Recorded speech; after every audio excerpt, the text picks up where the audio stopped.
दो के दंगों के बाद नीतीश अपने, लेकिन मोदी के भविष्य में क्या लिखा है वो आपको और मुझे दोनों को पता है। तो होता क्या है, कोसी नदी पे बना एम्बैंकमेंट जो नेपाल में पड़ता था वो 2008 में टूट जाता है, जिससे नदी के फ्लो का डायरेक्शन ही चेंज हो जाता है और कोसी अपना एक पुराना रास्ता पकड़ लेती है जो नॉर्थ बिहार के एक मेजर हिस्से को डुबा देता है और इससे करीब 25 लाख लोग अफेक्टेड हो जाते हैं। अब इसके कुछ हफ्तों बाद गुजरात सरकार बिहार सीएम रिलीफ फंड में 5 करोड़ रुपए डोनेशन के तौर पर भेजती है।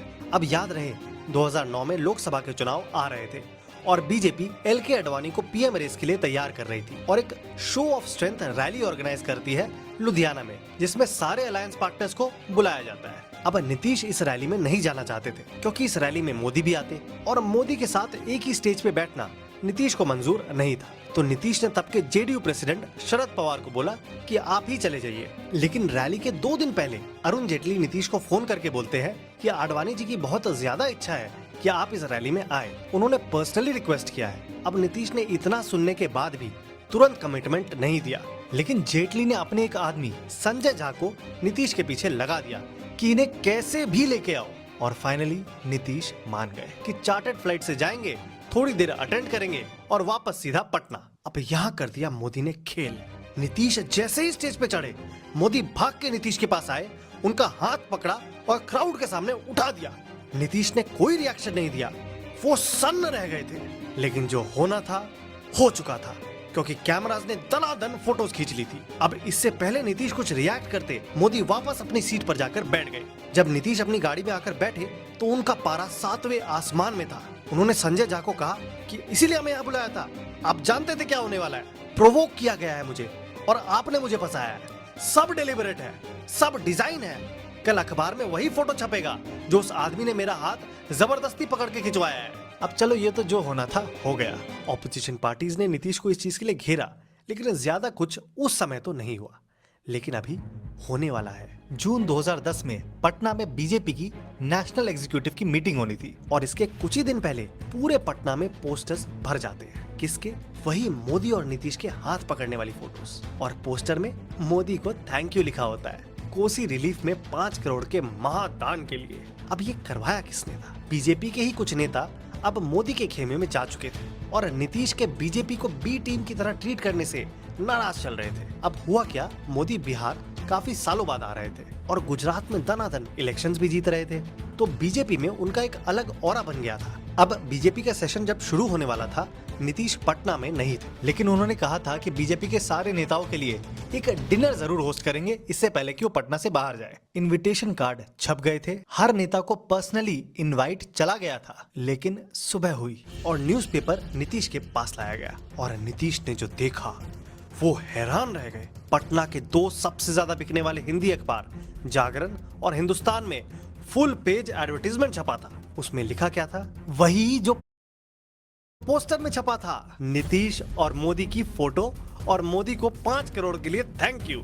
उन्होंने डिनर ही कैंसिल कर दिया और ये खोजने के लिए लोग भेज दिए कि आखिर ये ऐड छपवाया किसने था। अब कई बीजेपी नेता शर्मिंदा हुए प्राइवेटली, लेकिन सबको पता था कि ये एक अननेसेसरी प्रोवोकेशन था, वो भी स्पेशली इलेक्शन के पहले। लेकिन पब्लिकली इसको बहुत ज्यादा नहीं उछाला गया। पुलिस ने जांच की और पता लगाया कि ये ऐड सूरत से किसी ने कैश पैसे भिजवा के छपवाया था।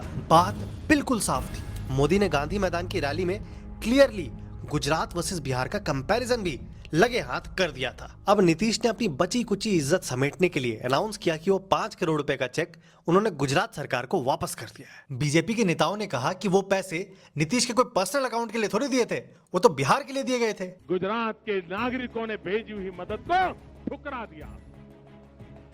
दिया था। लेकिन जो भी हो, जेडीयू और बीजेपी की बीच की दरार सबको क्लियरली दिखाई देने लग गई थी। लेकिन डिवोर्स अभी में होते हैं बिहार विधानसभा के चुनाव।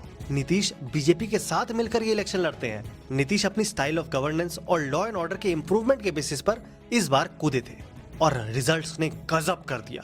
जेडीयू ने 115 सीट्स जीत ली, बीजेपी के आए 91, यानी एनडीए ने सारे रिकॉर्ड्स तोड़ दिए थे और नीतीश कुमार तीसरी बार बिहार के मुख्यमंत्री बनते हैं। याद है ना, 7 दिन के लिए फर्स्ट टाइम बन चुके थे।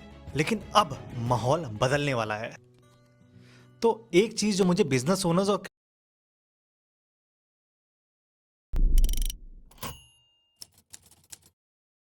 अब 2010 के बाद से ही बीजेपी अटल बिहारी वाजपेयी के दौर से मोदी के बीजेपी में ट्रांजिशन कर रही थी। अब अरेंजमेंट ऐसा किया गया था, दूसरी तरफ बीजेपी भी नीतीश के काम में बिहार में अड़ंगा नहीं लगाएगी। लेकिन बीजेपी जब मोदी के हाथ में आने लगी तो नीतीश इससे अनकंफर्टेबल होने लगे। नीतीश ने उस समय कहा था कि उस व्यक्ति पर कॉम्प्रोमाइज नहीं करेंगे जो व्यक्ति देश में भय पैदा करता हो, उसकी महत्वाकांक्षा के लिए अपने उसूलों के साथ समझौता नहीं करेंगे। आप किसी भ्रम में मत रहिएगा। और एनडीए जब 2009 का लोकसभा चुनाव हारी, अब नीतीश पूरी तरह से कन्विंस हो गए थे कि मोदी ब्रांड ऑफ पॉलिटिक्स नहीं चलने वाली है। और उन्होंने कई बीजेपी नेताओं को बैक भी किया जो मोदी के खिलाफ खड़े हो रहे थे। यहाँ तक कि नितिन गडकरी, जो उस समय बीजेपी के प्रेसिडेंट थे, उन्होंने नीतीश को कहा था कि बिना उनसे कंसल्ट किए बीजेपी ऐसा कोई फैसला नहीं लेगी। लेकिन उसके कुछ टाइम बाद ही गडकरी खुद प्रेसिडेंट पोस्ट से हटा दिए गए और ये वादा खोखला साबित हुआ।